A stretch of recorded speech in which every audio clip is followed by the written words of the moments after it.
ജയ് ശ്രീ രാധേ കൃഷ്ണ. എല്ലാവർക്കും ഗോവിന്ദത്തിലേക്ക് സ്വാഗതം. നാരായണാഖില ഗുരോ ഭഗവൻ നമസ്തേ. ഇന്ന് നമുക്ക് ഭഗവാൻ വിഷ്ണുവിന്റെ നരസിംഹാവതാരത്തെ കുറിച്ച് കേൾക്കാം. ഒരിക്കൽ ഭഗവാൻ വൈകുണ്ഠത്തിൽ വിരാജിച്ചിരിക്കുമ്പോൾ അവിടെ കാവൽ നിന്നിരുന്നത് ജയൻ, വിജയൻ എന്നു പേരുള്ള ദേവഗണങ്ങളായിരുന്നു. അവിടേക്ക് 4 ഋഷിമാർ എത്തുകയാണ്. സനകൻ, സനന്ദനൻ, സനാതനൻ, സനൽകുമാരൻ എന്നീ പേരുകളുള്ള 4 ഋഷിമാർ. അവർ വൈകുണ്ഠ കവാടത്തിൽ എത്തിയപ്പോൾ ജയവിജയന്മാർ അവരെ തടഞ്ഞു. കോപാകുലരായ ഋഷിമാർ അവരെ ശപിച്ചു. നിങ്ങൾ അസുരന്മാരായി ജനിക്കട്ടെ എന്നായിരുന്നു ആ ശാപം. ഉടൻ തന്നെ അവർ ഋഷിമാരുടെ കാൽക്കൽ വീണ് മാപ്പപേക്ഷിച്ചു. അങ്ങനെ ഋഷിമാർ ജയവിജയന്മാർക്ക് ശാപമോക്ഷം നൽകി. ആ ശാപമോക്ഷം ഇങ്ങനെയായിരുന്നു: 3 ജന്മങ്ങൾ നിങ്ങൾ അസുരന്മാരായി ജീവിച്ച ശേഷം ഇവിടേക്ക് തന്നെ മടങ്ങി വരും. ജയവിജയന്മാരുടെ ആദ്യത്തെ ജന്മം പ്രജാപതിയായ കശ്യപന്റെയും ഭാര്യയായ ദിതിയുടെയും മക്കളായ ഹിരണ്യാക്ഷനും ഹിരണ്യകശിപുവും ആയിട്ടായിരുന്നു. ഹിരണ്യകശിപുവിനെ വധിക്കാനായാണ് ഭഗവാൻ നരസിംഹാവതാരം എടുത്തത്. ഭഗവാന്റെ കൈകളാൽ മരണപ്പെടുന്ന ഈ അസുരന്മാർ വീണ്ടും 2ാമത് ജന്മമെടുക്കുന്നത് രാവണനും കുംഭകർണനുമായിട്ടായിരുന്നു. അവരുടെ ജന്മം ഭഗവാൻ ശ്രീരാമന്റെ അവതാര സമയത്തായിരുന്നു. ശ്രീരാമ ഭഗവാനായിരുന്നു രാവണ കുംഭകർണന്മാരെ വധിച്ചത്. ജയവിജയന്മാരുടെ 3ാമത്തെ ജന്മം എടുക്കുന്നത് ഭഗവാൻ വിഷ്ണുവിന്റെ ശ്രീകൃഷ്ണ അവതാര സമയത്തായിരുന്നു. ശിശുപാലൻ, ദന്തവക്ത്രർ എന്നീ പേരുകളുള്ള അസുരന്മാരായിട്ടാണ് അവർ അവതരിച്ചത്. ഭഗവാൻ കൃഷ്ണനാണ് ശിശുപാല ദന്തവക്ത്രന്മാരുടെ അന്ത്യം കുറിച്ചത്.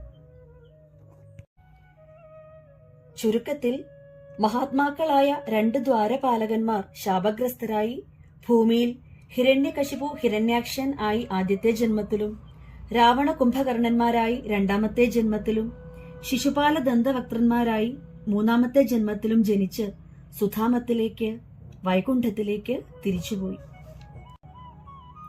വരാഹമൂർത്തിയായി അവതാരമെടുത്ത ഭഗവാൻ വിഷ്ണുവാണ് ഹിരണ്യാക്ഷനെ വധിച്ചത്. ഹിരണ്യാക്ഷനും ഹിരണ്യകശിപുവും സഹോദരന്മാരായിരുന്നു. 2 പേരും ഭൗതിക സമ്പത്തിൽ മാത്രം താല്പര്യമുള്ള അത്യാഗ്രഹികളായിരുന്നു. മൂത്തയാള് ഹിരണ്യകശിപുവും 2ാമത്തെയാൾ ഹിരണ്യാക്ഷനുമായിരുന്നു. തന്റെ സഹോദരനായ ഹിരണ്യാക്ഷൻ കൊല്ലപ്പെട്ടപ്പോൾ ഹിരണ്യകശിപു തീവ്രമായ ദുഃഖം കൊണ്ടും ദേഷ്യം കൊണ്ടും മനസ്സിന്റെ സമനില തെറ്റി ഭ്രാന്തനെ പോലെയായി. ഭഗവാൻ വിഷ്ണുവിനെ താൻ വധിക്കുമെന്ന് വരെ ഭീഷണി മുഴക്കി. അസുര സദസ്സിൽ വെച്ചാണ് അയാൾ ആ പ്രതിജ്ഞയെടുക്കുന്നത്. അങ്ങനെ ഭയങ്കരനായ ഹിരണ്യകശിപു ഏറ്റവും ഭീകരമായ തപസ് മന്ധര പർവ്വതത്തിൽ പോയി അനുഷ്ഠിച്ചിട്ട് ശരീരം എല്ലും തോലുമായി. തന്റെ ഭാര്യയായ കയാതുവിനെ നാരദ മഹർഷിയുടെ ആശ്രമത്തിൽ വിട്ടിട്ടാണ് അയാൾ തപസ്സിന് പോയത്. ആ സമയത്ത് കയാതു ഗർഭിണിയായിരുന്നു. കഠിന തപസ് ചെയ്ത് ഹിരണ്യകശിപു ബ്രഹ്മാവിനെ പ്രത്യക്ഷപ്പെടുത്തി. ബ്രഹ്മദേവൻ എന്തു വരമാണ് വേണ്ടതെന്ന് ഹിരണ്യകശിപുവിനോട് ചോദിച്ചപ്പോൾ വളരെ വിശേഷപ്പെട്ട ഒരു വരമാണ് ഹിരണ്യകശിപു ചോദിച്ചത്. ആദ്യം തന്നെ അയാൾ ചോദിച്ചത് തനിക്ക് മരണം പാടില്ല എന്ന വരമായിരുന്നു.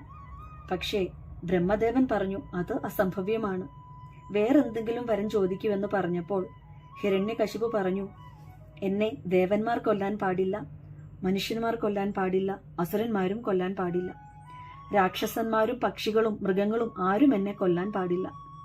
ആകാശത്ത് വെച്ച് എന്നെ കൊല്ലരുത്, ഭൂമിയിൽ വെച്ച് കൊല്ലരുത്, വീടിനകത്തും പുറത്തും വെച്ച് കൊല്ലരുത്, ആയുധം കൊണ്ട് കൊല്ലരുത്, പകലും രാത്രിയും കൊല്ലരുത്. ഇതൊക്കെ കേട്ടപ്പോൾ എന്താണ് ഭാവിയിൽ സംഭവിക്കാൻ പോകുന്നതെന്ന് അറിയാമായിരുന്ന ബ്രഹ്മദേവൻ തഥാസ്തു എന്ന് പറഞ്ഞ് അവിടുന്ന് മറഞ്ഞു. അങ്ങനെ മരണമില്ലാത്ത ജീവിതം നേടിയെന്ന് പറഞ്ഞ് അഹങ്കരിച്ച് ഹിരണ്യകശിപു ഇന്ദ്രനെ ദേവലോകത്തിൽ നിന്ന് പുറത്താക്കി. ലോകത്തെ വളരെയധികം കഷ്ടപ്പെടുത്തിയിട്ട് ഭഗവാൻ വിഷ്ണുവിനെ വളരെ നിസ്സാരനായി കണ്ട് സ്വർഗത്തെ പിടിച്ചെടുത്തു. ഹിരണ്യകശിപുവിന്റെ ഹൃദയത്തിൽ തന്നെയായിരുന്നു ഭഗവാൻ മറഞ്ഞിരുന്നത്. സൂക്ഷ്മരൂപിയായി ഭഗവാൻ അയാളുടെ ഹൃദയത്തിൽ തന്നെ ഒളിച്ചിരുന്നു. ഭഗവാൻ എല്ലാവരുടെയും ഹൃദയത്തിലാണല്ലോ വസിക്കുന്നത്. എന്നിട്ടും ഇതൊന്നും അറിയാതെ ഹിരണ്യകശിപു ഭഗവാനെ തേടി ലോകം മുഴുവൻ അലഞ്ഞു നടന്നു. അയാൾ ഉച്ചത്തിൽ അലറി, ഭീരു എന്നെ പേടിച്ച് എവിടെയോ പോയി ഒളിച്ചിരിക്കുന്നു എന്ന് ഭഗവാൻ വിഷ്ണുവിനെ കുറിച്ച് അലറിക്കൊണ്ടേയിരുന്നു. ആ സമയത്ത് കയാതുവിന്റെ ഗർഭത്തിൽ വസിക്കുന്ന പ്രഹ്ലാദൻ എന്ന് പ്രസിദ്ധനാകാൻ പോകുന്ന ഹിരണ്യകശിപുവിന്റെ പുത്രനെ വീണാപാണിയായിട്ട് നാരദ മഹർഷിയിൽ നിന്ന് ഭഗവത് ഭക്തിയുടെ മഹാത്മ്യം അറിയാനിടയായി. ജനനം കൊണ്ട് അസുരനായ ശിശുവായ പ്രഹ്ലാദനാകട്ടെ ഭഗവാന്റെ പരമഭക്തനായി തീർന്നു. തന്റെ ആ സ്വന്തം കുഞ്ഞു തന്നെയാണ് ഹിരണ്യകശിപുവിന്റെ മരണത്തിന് തന്നെ കാരണമായത്. പ്രഹ്ലാദൻ വളർന്നു വലുതായി. എഴുത്തിനിരുത്തപ്പെട്ട കുട്ടിയുടെ വിദ്യാരംഭം കുറിച്ചതിനു ശേഷം ശുക്രാചാര്യൻ പുത്രന്മാരായ ചണ്ഡാവർക്കന്മാരുടെ കീഴിൽ അഭ്യാസം തുടങ്ങി. പ്രഹ്ലാദൻ വളരെ ഭക്തിയും അനുസരണയുമുള്ള ഒരു കുട്ടിയായിരുന്നു. ജന്മനാ ജീവൻ മുക്തനും സകലതിലും ഭഗവാനെ ദർശിക്കുന്നവനുമായിരുന്നു ആ കുട്ടി. അതുകൊണ്ട് തിന്മകളൊന്നും ശ്രദ്ധിക്കാതെ നന്മകൾ മാത്രം മനസ്സിലാക്കി പ്രഹ്ലാദൻ വളർന്നു. ഗുരുവായൂരപ്പൻ പ്രഹ്ലാദന്റെ മനസ്സിൽ ജ്യോതിസായി തന്നെ വിളങ്ങിയിരുന്നു. കാരണം ജന്മനാ തന്നെ ഭഗവാനെ മനസ്സിൽ പ്രതിഷ്ഠിച്ച് ആത്മസായുജ്യം നേടിയിരുന്നു ആ കുട്ടി. ഒരു ദിവസം പിതാവായ ഹിരണ്യകശിപു തന്റെ മകനെ വിളിച്ച് അടുത്തിരുത്തി ചോദിച്ചു, എന്തൊക്കെയാണ് മോൻ പഠിച്ചത്? അതിനുള്ള മറുപടി പ്രഹ്ലാദൻ വളരെ ആനന്ദത്തോടെ പറഞ്ഞു, എന്തു പഠിച്ചുവെന്ന് എനിക്ക് പറയാൻ സാധിക്കില്ല പിതാവേ. അങ്ങനെ പറഞ്ഞപ്പോൾ ഹിരണ്യകശിപു ഒന്നുകൂടി തുടർന്നു, നീ ഇതുവരെ പഠിച്ചതിൽ വെച്ച് ഏറ്റവും ഉത്കൃഷ്ടവും ഒരു ദോഷവുമില്ലാത്തതായ ഏറ്റവും മഹത്തരവുമായിട്ടുള്ള ഒരു കാര്യം എന്താണെന്ന് പറയൂ. അപ്പോൾ പ്രഹ്ലാദൻ പറഞ്ഞു, സത്യസന്ധനായ ആ കുട്ടി പറഞ്ഞത് ഇങ്ങനെയാണ്, അല്ലയോ അസുര ചക്രവർത്തിയായ പിതാവേ, ജനങ്ങളുടെ മനസ്സിന് ഒരു സ്വസ്ഥതയില്ലാത്ത അവസ്ഥയാണിപ്പോൾ. സത്യമായ കാര്യങ്ങളൊക്കെ നശിക്കുന്നു, അപ്പോൾ ബുദ്ധിക്ക് നാശം സംഭവിക്കുന്നു. ഈ ഒരു കാലഘട്ടത്തിൽ നശിക്കില്ല എന്ന് കരുതിയതൊക്കെ നശിച്ചുകൊണ്ടിരിക്കുന്നു, മരിക്കില്ല എന്ന് കരുതുന്നതൊക്കെ മരിച്ചു പോകുന്നു.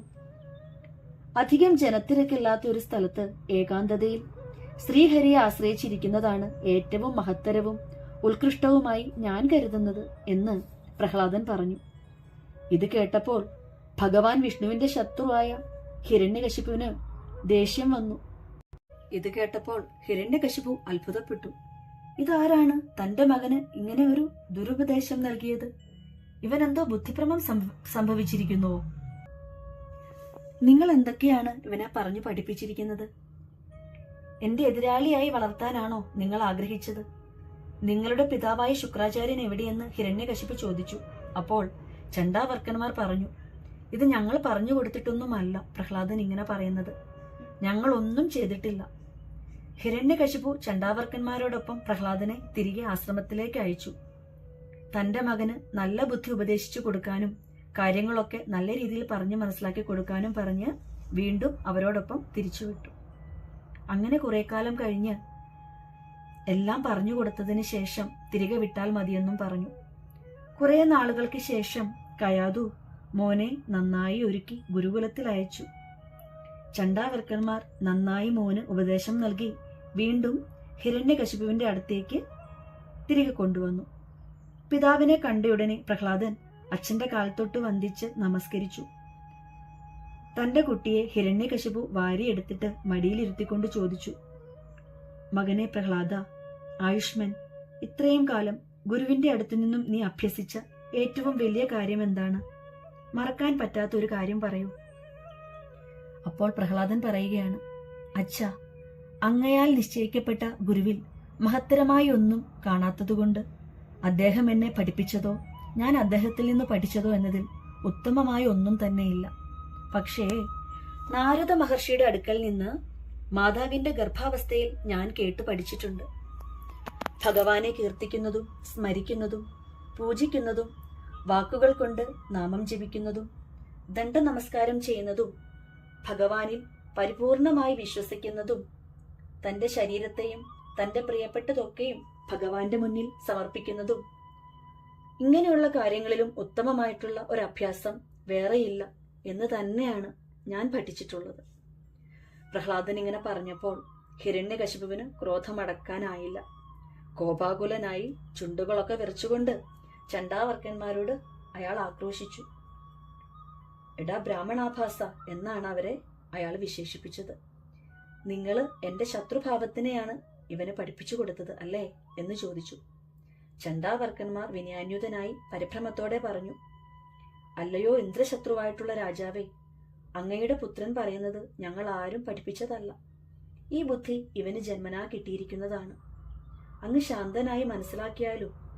പ്രഹ്ലാദനോടായി ഹിരണ്യകശിപു ക്രോധത്തോടെ വീണ്ടും ചോദിച്ചു, സ്വന്തം കുലം നശിപ്പിക്കാൻ വന്നവനെ ഗുരു പഠിപ്പിച്ചില്ലെങ്കിൽ പിന്നെ ഈ ബുദ്ധി നിനക്ക് എവിടുന്നാണ് ലഭിച്ചത്? പ്രഹ്ലാദൻ അതിന് മറുപടിയായി പറഞ്ഞു, അച്ഛാ, ആത്മാവിന്റെ യഥാർത്ഥ സ്വരൂപത്തിനെ അറിയുന്നതാണ് പരമപുരുഷാർത്ഥമായ മോക്ഷം.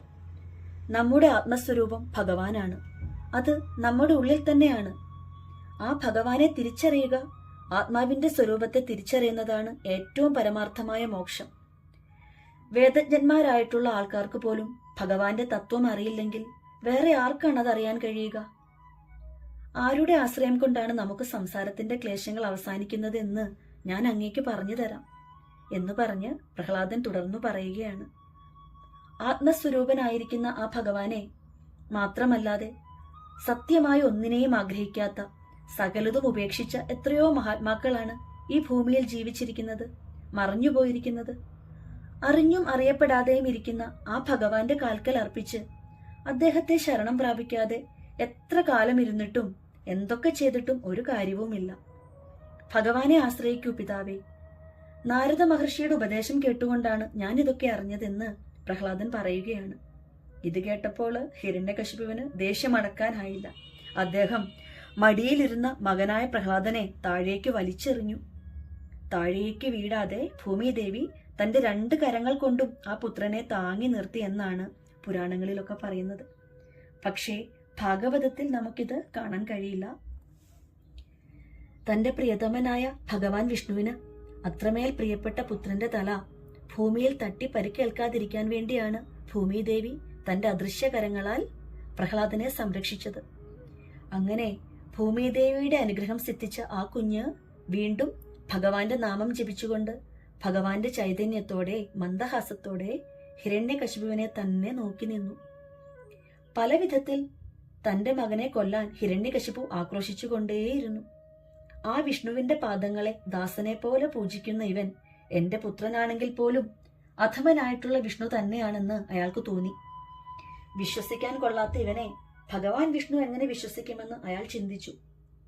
അയാൾ തന്റെ ഭടന്മാരോടായി പറഞ്ഞു, ഇവൻ എന്റെ പുത്രനാണെന്നുള്ള കാര്യമൊന്നും നിങ്ങൾ ചിന്തിക്കേണ്ട.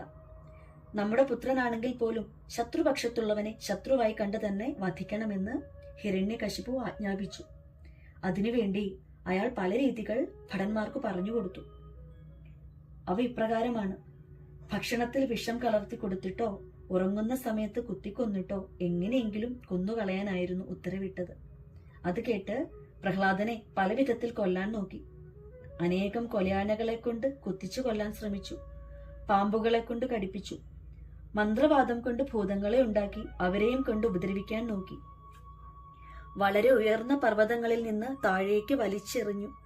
ശമ്പരനെ പോലെ മഹാ അസുരന്മാരെ കൊണ്ട് ഭയപ്പെടുത്തി കൊല്ലാൻ നോക്കി.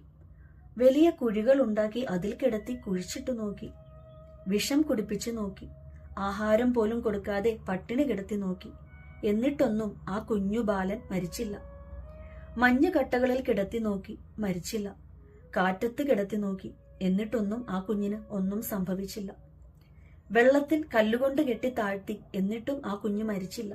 അങ്ങനെ പല മാർഗങ്ങൾ പയറ്റി നോക്കിയിട്ടും പാപം ചെയ്യാത്ത ആ പൊന്നുമകൻ അവനെ കൊല്ലാൻ അവർക്ക് കഴിഞ്ഞില്ല. മഹാക്രൂരനായ ഹിരണ്യകശിപു അറ്റകൈ പ്രയോഗം തന്നെ നടത്താൻ തീരുമാനിച്ചു.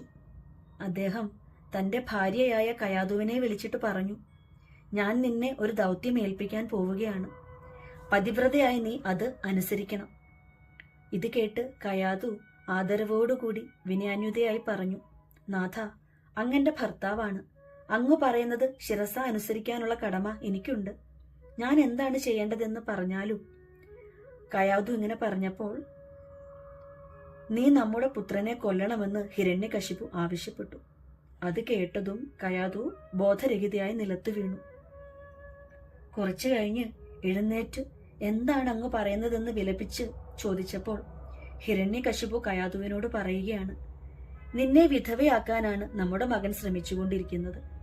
നിന്റെ അശ്രദ്ധ മൂലമാണ് നാരദ മഹർഷി ഈ ഉപദേശങ്ങളൊക്കെ അവനിൽ കുത്തി നിറച്ചത്. നീ കിടന്നുറങ്ങി. ഗർഭാവസ്ഥയിൽ അവൻ അത് മുഴുവൻ കേട്ടു, നിന്റെ ഗർഭത്തിലിരുന്നിട്ട്. നീ തന്നെ ഇവനെ ഇല്ലാതാക്കണം. അങ്ങനെ നിന്റെ മംഗല്യത്തിനെ നീ കാക്കണം. അങ്ങനെ ഒരു കുടം നിറയെ വിഷം കൊടുത്തിട്ട് ഇത് പ്രഹ്ലാദന് ഭക്ഷണത്തിൽ കലർത്തി കൊടുക്കാൻ ഹിരണ്യകശിപു ആവശ്യപ്പെടുകയാണ്. മാതാവായ നീ കൊടുത്താൽ അവൻ മടി കൂടാതെ അത് കഴിക്കും. ഇത് കേട്ട കയാതു മനം നൊന്ത് വിലപിച്ചുകൊണ്ടിരുന്നു. തന്റെ പൊന്നോമനയായ കുഞ്ഞിനെ താൻ എങ്ങനെയാണ് വധിക്കുന്നതെന്നോർത്ത് ആ അമ്മ പൊട്ടിക്കരഞ്ഞു. ആ മാതാവ് ഒരുപാട് കഷ്ടതയിലായി. ആ സമയത്ത് പ്രഹ്ലാദൻ കൂട്ടുകാരുമൊത്ത് കളിച്ചതിന് ശേഷം ഭക്ഷണം കഴിക്കാൻ അമ്മയുടെ അടുത്തെത്തി. കത്തുന്ന ജ്വാലകളോട് കൂടിയ വിഷം കലർന്ന നീല നിറമുള്ള ചോറുമായാണ് കയാതു മോന്റെ അടുത്തേക്ക് കരഞ്ഞുകൊണ്ട് ചെന്നത്. എന്നിട്ട് മകന് ഭക്ഷണം വിളമ്പാൻ തുടങ്ങി. അമ്മ എന്തിനാണ് കരയുന്നതെന്ന് പ്രഹ്ലാദൻ ചോദിച്ചപ്പോൾ ആ അമ്മ പറയുകയാണ്, നീ ഈ ഭക്ഷണത്തിന്റെ നിറം കണ്ടോ? നീല നിറം കണ്ടോ? അപ്പോൾ മകൻ പറഞ്ഞു, ഞാൻ ഇങ്ങനെ നിറമുള്ള ഭക്ഷണം ഇതുവരെ കഴിച്ചിട്ടില്ലല്ലോ അമ്മേ.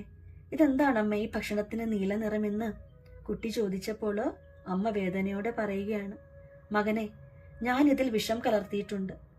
ഞാനൊരു മഹാപാപിയാണ്. പതിവ്രതാധർമ്മം സംരക്ഷിക്കാൻ വേണ്ടി നിന്റെ പിതാവ് പറയുന്നത് എനിക്ക് കേൾക്കേണ്ടി വന്നു. ഞാൻ എന്താ ചെയ്യുക? ഒന്നുമില്ലെങ്കിൽ ഞാൻ പുത്രഹത്യ ചെയ്തവളാകും. അതുമല്ലെങ്കിൽ ഞാൻ ഭർത്താവിനെ അനുസരിക്കാത്ത മഹാപാപം അനുഭവിക്കേണ്ടി വരും. എങ്ങനെയാണെങ്കിലും രക്ഷയില്ലാത്ത അവസ്ഥയിലാണ് ഞാൻ. തന്റെ മാതാവിന്റെ അമിതമായ സങ്കടം കണ്ട് പാവം കുഞ്ഞു പ്രഹ്ലാദൻ പറഞ്ഞു, അയ്യോ, എന്റെ അമ്മ സങ്കടപ്പെടരുത്. അമ്മയുടെ കണ്ണുനീർ തുടച്ചുകൊണ്ട് ആ പൊന്നുമോൻ പറഞ്ഞു, അമ്മേ, എന്റെ കൂടെ ഒരു പകുതിയിൽ ആരാണെന്ന് അമ്മയ്ക്ക് അറിയുമോ? സർവേശ്വരനായ നാരായണനാണ് എന്റെ കൂടെ ഉള്ളത്. പതിവ്രതയായ അമ്മയാണ് എനിക്ക് ആഹാരം തരുന്നത്. ആ അമ്മയും എന്റെ കൂടെ ഉണ്ടല്ലോ. അതുകൊണ്ട് ഈ വിഷമുള്ള ഭക്ഷണത്തെ എനിക്കൊട്ടും ഭയമില്ല. പ്രഹ്ലാദൻ നിറഞ്ഞ പുഞ്ചിരിയോടെയാണത് പറഞ്ഞത്. എന്റെ അമ്മ പുതുതായി എനിക്ക് ഉണ്ടാക്കിത്തന്ന വിഭവമാണെന്ന് കരുതി ഞാനിത് സന്തോഷത്തോടെ കഴിക്കാൻ പോകുന്നു എന്ന് പറഞ്ഞ് പ്രഹ്ലാദൻ സന്തോഷത്തോടെ ആ ഭക്ഷണം മുഴുവൻ കഴിച്ചു. കയാതു വളരെ അത്ഭുതത്തോടെ തന്റെ പുത്രന്റെ സിദ്ധി കണ്ട് നോക്കി നിന്നു. ആ വിഷഭക്ഷണം മുഴുവൻ കഴിച്ച് വയറൊക്കെ നിറഞ്ഞ് അമ്മയ്ക്ക് ഒരു ഉമ്മയൊക്കെ നൽകി പ്രഹ്ലാദൻ വീണ്ടും കളിക്കാൻ പോയി. ഹരി എന്റെ കൂടെ അനുകൂലമായിട്ടുള്ളപ്പോൾ ഞാൻ വിഷത്തെ എന്തിനു ഭയക്കാൻ എന്ന പ്രഹ്ലാദന്റെ ആ ചിന്ത നമ്മളെ പഠിപ്പിക്കുന്ന നല്ലൊരു പാഠമാണ്. ഭഗവാൻ കൂടെ ഉണ്ടെങ്കിൽ ഒന്നിനെയും ഭയപ്പെടേണ്ടതില്ല എന്ന നല്ലൊരു പാഠം.